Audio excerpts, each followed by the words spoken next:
Hello, what's up? Magandang tanghali sa inyo lahat mga kachidax. Welcome back ulit sa ating channel, Kachidax Farm TV.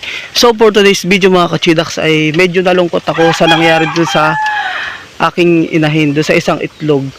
Kasi pinasok siya ng tandang para lang kastahan. Pero bago ang lahat mga kachidax ay mag-intro muna tayo. Hi, ako si Kachidax Farm TV. Gumagawa ako ng mga video tungkol sa pag-aalaga ng mga Muscovy duck. Kung ano nga ba talaga ang mga kailangang ihanda bago ka mag-alaga ng Muscovy duck. At kung gusto mo ang mga video skin na ganito, ay maaari kang bumisita sa aking channel. At kung sakasakaling magustuhan mo ang mga video na ina-upload ko, ay huwag mo na rin sanang kalimutang mag-like, mag-comment, mag-share, at higit sa lahat ay mag-subscribe at i-hit mo na rin ang notification bell para lagi kang updated sa mga videos na i-upload ko. Thank you!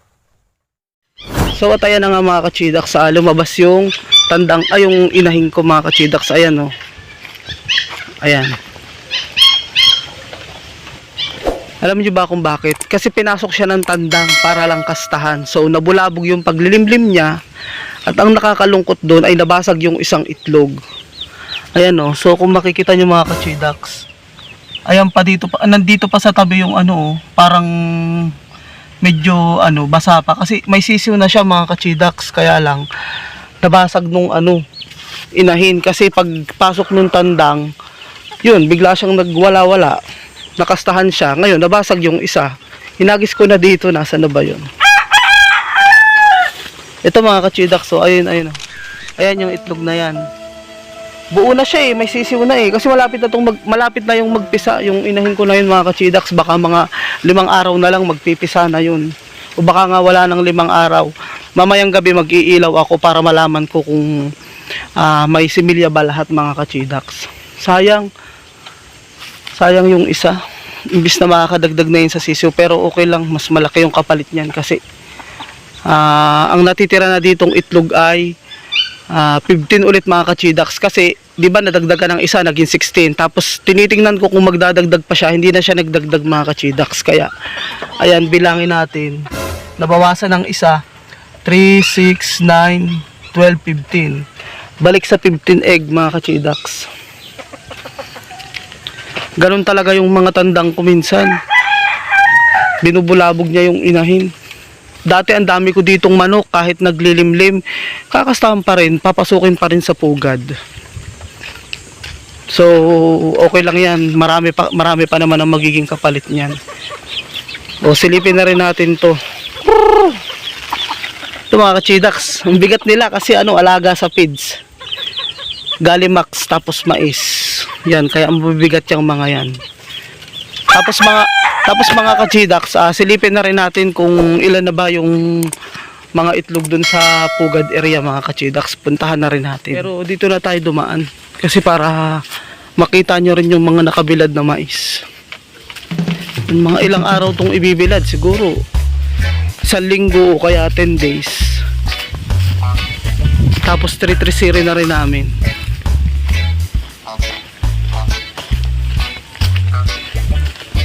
Grabe ang init, trik na trik yung araw. Buti na lang dito sa bahay ko may mga kawayan, at least hindi mainit. Malamig lalo na pag humangin. Ayan mga kachidax, yung sinasabi ko sa inyo kahapon. Yan diba kahapon pinakita ko sa inyo, trinitracer na tong, pinupulwak na tong mais, sinaharvest na yung mais dito. So ayan, kung makikita nyo mga kachidax, ayan, nakabilad na agad. So ayan, punta na tayo dun sa ating pugad area kasi titingnan natin kung ilan na ba yung itlog ng ating mga manok doon.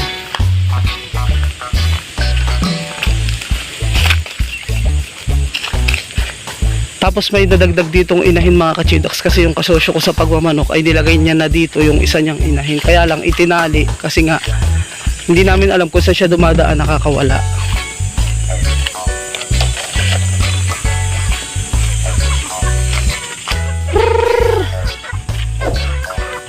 So ayan mga kachidax, ito pala yung bagong inahin dito. Tinali talaga niya kasi nga nakakalabas. Hindi namin alam kung saan dumadaan, baka dun sa taas.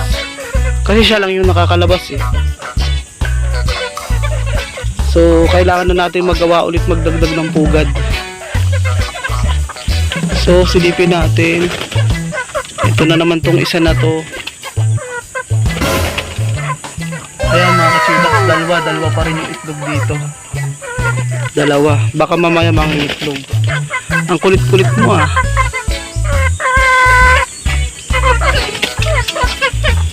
Makulit talaga to isa na to. Dito naman sa kabila, tingnan natin kung ilan ang itlog niya. Ayan mga ka-chidax, 3. Kaya lang nadudumihan yung itlog niya oh. Kasi naiiputan.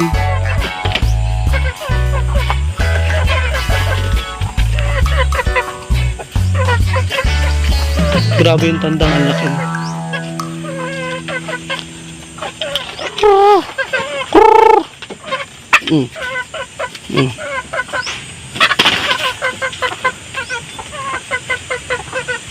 So ayan mga ka-chidax, bale 50 na lang yung nililimliman doon sa kabila, tapos dito may 2 ng itlog dito, tapos dito ay 3, pero mamaya mangingitlog pa yan sigurado kasi kahapon 2 na yan eh. So magiging 3 na yan baka mamaya mga ka-chidax. Tapos bukod dito sa nakataling inahin ay magdadagdag pa tayo. Maghahanap lang tayo ng inahin mga ka-chidax na maiilagay dyan para mas mabilis ulit tayo makapagparami ng manok na native. Yung pato natin ay wala pa, hindi pa rin dumarating. So balik na tayo doon mga ka-chidax. Ito ayan pala yung mga pinagtanggalan ng mais oh. Dito nakatambak kasi nga ipapakain niya sa baka. Kaya wala talagang nasasayang sa mais kasi kahit yung mga dahon niya pinapakain sa baka.